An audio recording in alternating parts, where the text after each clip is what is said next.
Now let's head right into our motto for this year's convention, and that's Mobility Meets Tech. We couldn't be happier to have Johann Jungwirth with us for our opening remarks. Well, Johann's passion is a self-driving vehicle, and he's been working on this for 10 years at engineering leadership roles at Volkswagen and Daimler. Johann is now the Vice President of Mobility as a Service at Mobileye, and he is certain the future of mobility is accessible by design. Johann?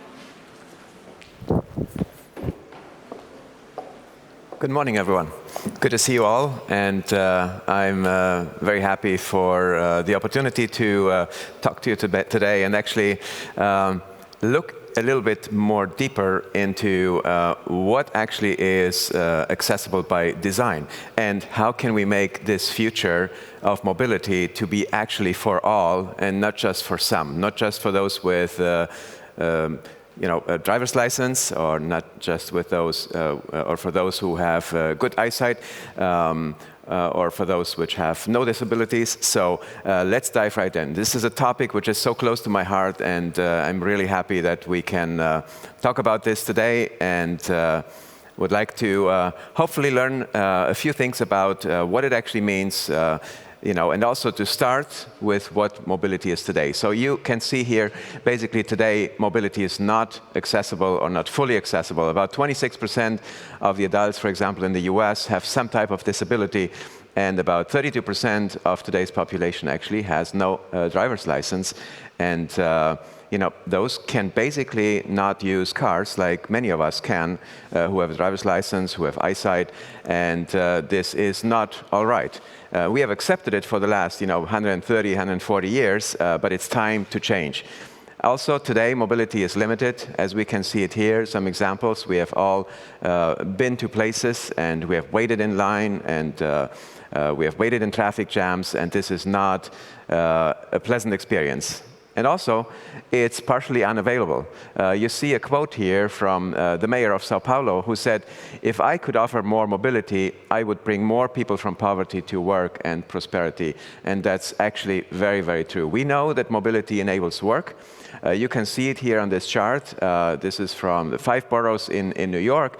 And you can see basically that those people who have some form of access within an hour to work, either by train or by car, basically those are in the best place to have higher income and therefore a better life. And you can also see this chart enables prosperity. So that means if you can actually have access to work, it's not just that the incomes are higher, but also the unemployment rate is lower. So overall, what we can actually see is that mobility today, especially with human drivers, has very, very high social costs. So we see 1.35 million traffic deaths per year. I find this unacceptable. This is, like 2 to 3 A320 or so airplanes crashing every day. And if that would happen in aviation, we would actually shut air traffic down. Now, we kind of got used to this over time, right? It's just what it is. It's a car there or a bus there, and media doesn't even report too much about it. But we think it's outrageous, and it's about to change, and we can actually change this due to technology with self-driving vehicles. And we'll dive into that in a little bit. Second topic, we have about 1.2 billion cars, and less than about 1.2% or so are actually accessible today, and that's not all right in my opinion. And we also know that only about 1 hour or so per day each vehicle is used on average. So the next topic, 1.1% per actually average seats occupation per vehicle. So that means most cars are actually being driven just by one person, by the driver.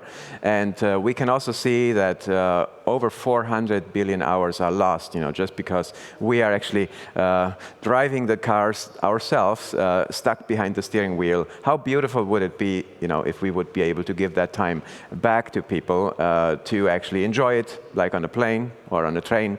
And I think this is something to look forward to as well. And then then you see the 120,000 square kilometers, basically wasted space today, beautiful space, in the city centers and so on, just because that space is reserved for parking areas and parking lots, parking garages and so on. So in my opinion, the right thing to do is actually the driverless and also inclusive mobility for all. You can see here a pod like this. It can be a shuttle as well for sharing, for pooling, and with self-driving. And we know, 94% basically of all accidents are actually caused by us human drivers because we are not doing a good job. Even though we all think we are an above-average driver, we know that this is not true. So making mobility safe, making it accessible, making it clean. All of our AVs will be EVs. And we think this is what the industry should do overall, and also make it more affordable, with the driver costs actually being eliminated for buses, for shuttles, for taxis or other ride-hailing vehicles and so on. Also the cost for mobility will come down, and also with that we can make it more accessible. And it's much easier to use. So it's much more convenient. It's door-to-door. You don't have to search for parking. You don't have to walk in the rain, search for your car, and so on. So in addition, when you look at actually the basic human rights, there's actually one human right, which is called everyone has the right to freedom of movement. And we actually believe this is also a right for freedom of mobility. And with that, basically, I really feel strongly we have to offer mobility to everyone on this planet. Doesn't matter whether young or old or with driver's license or without, or with disabilities or any other impairment or without. And this is what I'm fighting for, working for. This is what keeps me up at night. And in addition, we see all of these public benefits here, with, let's say, the improved safety. You can see over time, we're talking here for the US alone about 800 billion per year in terms of savings, which is about 4.5% of the GDP in the US. Massive numbers, actually, what can be done over time. Now, not tomorrow, not overnight. This is a gradual, let's say, execution and rollout of self-driving mobility with pods, with shuttles, and then eventually buses and all forms of transportation. But I'm 100% sure that this will actually happen, and it will start basically now with the rollout of self-driving vehicles. You look at the real estate. I mentioned all the areas covered for parking, which can be converted into beautiful playgrounds or conference centers or city halls or entertainment or businesses or even homes. Freedom of time, I mentioned it before. If you convert these 400 billion hours at least, which are given back to people, we're talking here about 800 billion to 1.2 trillion in terms of value of this time. Now, of course, people don't have to work, while basically being transported from A to B. But they can be productive, or they can enjoy life. They can finally, while even driving in a shuttle or in a passenger car, look outside, enjoy the nature and the environment, or read a book, or play with their children. It's something I would love to do, and I really think it's something to look forward to. I know we have a bit of a hard time maybe imagining this future and thinking about, okay, so now someone else is driving my car, technology is driving my car, I don't have to drive. Someone might say, yeah, but it's the joy of driving, I really love, the Alps maybe. So I think overall this will be a transition, and we have options. It's not like, you are being forced basically right away to do this transition, and you might still have a convertible and enjoy, a beautiful ride on the weekend or so. But over time, I think just from a safety perspective, looking at these 1.35 million traffic deaths per year, and it's about 50 million or so injured people per year. It's just something we have to change, and I just feel strongly about this. Now, looking at these two axes of accessibility and safety, I try to, put these four dots here of, where are cars today, taxis today, buses, and then where is the future of mobility? So in the lower left quadrant, basically, it's clear that, driving a car yourself, it's not safe. I mentioned the 94% of all accidents actually caused by human errors. And also, it's not accessible, right? Because blind people cannot actually drive a car if you're not old enough. You cannot get a driver's license. You saw the percentages before. So basically, car is kind of the worst in terms of both accessibility and safety. Now, taxis, you could say, okay, it's a more professional driver. They have more experience and so on. So on the safety axis, it goes a little bit to the right. And in terms of accessibility, at least, a few taxis are accessible, but not many. When you look at buses, this fight has been ongoing in the 50s, 60s, and so on, and with the basic human rights, basically bus operators and public transport authorities were kind of forced to ensure that buses become accessible, also like trains and planes and so on today. So in terms of accessibility, I would say midway or a bit higher on the accessibility axis. In terms of safety, now we all know it requires even more training and a safety record and so on. So even better there, but not at the top because humans can still make those errors. In terms of driverless mobility as a service, I see that in this upper right corner, both in terms of accessibility and safety. And this is the aim. This is where we need to get together as an industry and as public transport authorities and operators and so on. So for me, accessible for all means actually mobility for all. And it means that we need to actually make sure that these new product generations are actually inclusive by design and accessible by design. So we are working on our first shuttle program in addition to self-driving taxis and ride-hailing vehicles with LOR and with Transdev in France. And here you can see this shuttle for up to 16 people, 6-7 seats, ramp, accessible for a wheelchair user, of course fully accessible for anyone, also with any other disability or impairment. And it drives at regular speeds, compared to some of our competitors which drive really low speeds, 10, 20, maybe 25 kilometers per hour. We actually aim to drive just like a regular human driver, 50 kph or whatever the speed limit is and what's allowed with shuttles without wearing the seat belts. But if you wear a seat belt, and we actually believe there will be additional shuttle designs with just seats and where everyone is belted, then we can drive even faster, 70, 80 kilometers per hour. We can even take the highway or the Autobahn, drive 120, 130 kilometers per hour. Our self-driving technology, Mobileye Drive, actually does support that. So what does inclusive and accessible by design means when it comes to the vehicle platform? I listed a few of these KPIs here on this page. So on the one hand, with driverless mobility as a service, we provide door-to-door services. You are able to stand and sit. Potentially, we will, and that's also in discussion with regulators now, whether it should be required for everyone to wear a seatbelt, like in passenger cars, also to allow for higher speeds, as mentioned. High door opening, you can just walk in. You don't need to be afraid that you hit your head.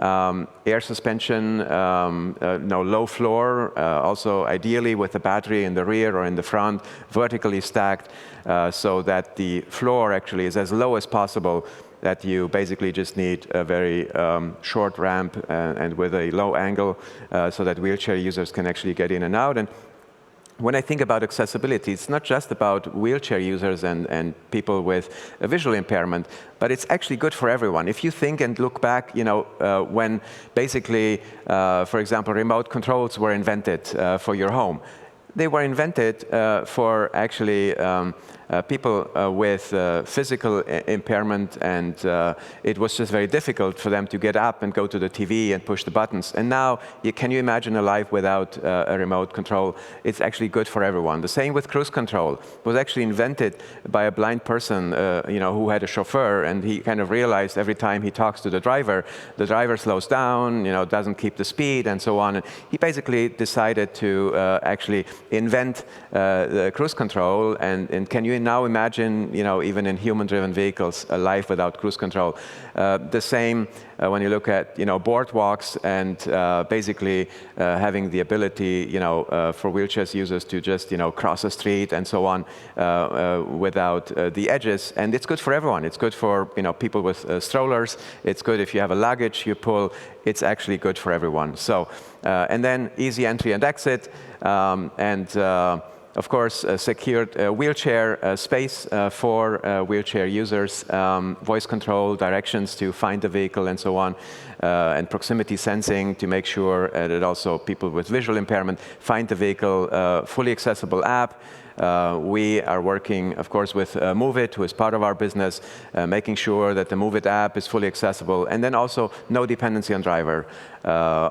And we have done studies. We have talked to blind people, for example, in London. We know they're being rejected today by Uber drivers and so on. There are lawsuits ongoing because they have a service dog or because they cannot be found easily and so on. And these people clearly said to us that they are looking forward to this future. They don't want to depend on other people. They want to have basically freedom of movement, freedom of mobility, and be independent by themselves, which these vehicles actually are offering. Here you can see another product. One of our partners, UDelv, is developing a transporter without a cabin, fully accessible. Also, it's basically a bit lower so that also it's accessible for loading and unloading the goods actually into this dark pod you see here, which also can be swapped. So basically you can take this pod off for loading, unloading, and so on. And also there, I think it's important that we think about the workers. We think about basically everyone involved in the whole process, also servicing the vehicles as well. In terms of the timeline, so we see 2022, next year, as the starting point. Germany has just enacted a new AV law on the 28th of July. France has enacted a new law for AVs, and we see the EU is pushing forward with regulation and so on. So all of this will come together. The technology gets ready, legislation, regulation gets ready, and so next year we will actually start with self-driving taxis, pods, and then shuttles, and then transporters. So 22, 23, we expect basically driverless operation to actually start. Here in Europe and in the US, basically it has already started. Here you can see our current test locations. So this is where we have AV test vehicles, basically around the world, from Detroit, New York, all the way to Tokyo, near Shanghai, and here in Germany, in Munich as well. And we are starting Paris in the next few days. We have already the workshop and the vehicles there as well. And in terms of the overall, let's say, transportation and mobility, access and providing mobility to everyone. We see, of course, on the one hand, the public sector, public transport, the public transport operators and authorities on the left, and then the private sector, meaning the TNCs, transportation network companies, like Uber and Lyft or Didi in China and others. And we can basically support with our technology, with our solutions, being it either full mobility as a service or just vehicle as a service or rides as a service, basically dividing the supply chain into supply and demand. We can, as Mobileye and MoveIt, support basically all of these players, being it vehicle automakers or being it transport operators, depending on what their need is, whether they just want the technology, basically to replace the driver, or whether they want self-driving vehicles for different categories of services, or whether they want basically the full services. And Mobileye Drive is what powers it all. This is our AV technology. You can see here full surround sensing with cameras, with radars, with LiDARs. We have actually true redundancy, which is basically the foundation of our approach. We actually build basically two drivers, one based on cameras, on computer vision, 11 cameras, which we also productize as Mobileye Supervision, as a product for high-end hands-free ADAS. And then on the other hand, the radar LiDAR-based system, which is basically, like mutually exclusive. So that means we have actually full redundancy in these two perception stacks. And then RSS, our responsibility-sensitive safety approach. Here to just give you a sneak peek, some of our cars actually driving. This is in the city of Jerusalem, this large roundabout, and the vehicle handling this well. And we switch to Munich, actually, and you will see in the next clip here, we are driving and we are getting towards a fire vehicle and a police vehicle. And it's really hard for the vehicle to actually detect that it's an obstacle and needs to go around. It also learns and takes a cue from these two vehicles which just passed it, and basically then takes the decision to say, okay, it's not the end of a traffic jam, it's actually a vehicle stopped there. And here it's in Detroit with an unprotected left, actually, which is one of the most difficult scenarios because you have oncoming traffic.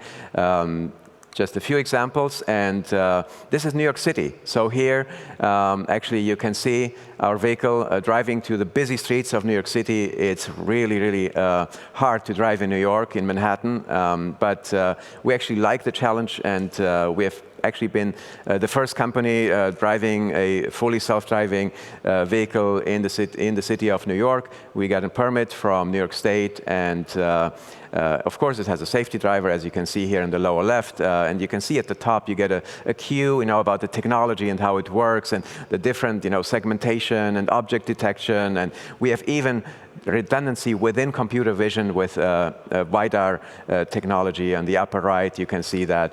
And the last two clips I want to show here, for example, driving in the rain and at night in Manhattan, around Times Square.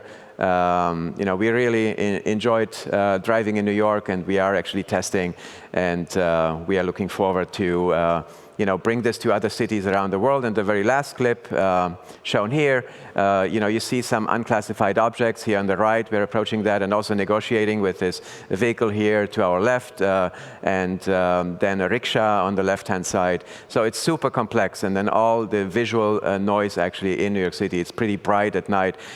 So it's hard to drive. It's hard for the technology to replace the human driver, but it's possible. It's feasible. And we are really excited that we are part of this. And I have to say, I've been working now the last 10 years in this field. It's really exciting. It's great to now finally be basically there to start seeing what we have been thinking about, what technologists, what futurists, what different people have been dreaming about actually the last decades, that this moment in time would come. And so I hope you enjoy it as well. I hope you're actually looking forward to this future. I think it's a bright future for mobility. And in my opinion, it's actually the best timing to work in the automotive field. And so I can invite anyone, engineers, designers, others, please join us. This is a great time to work in automotive and mobility. Thank you.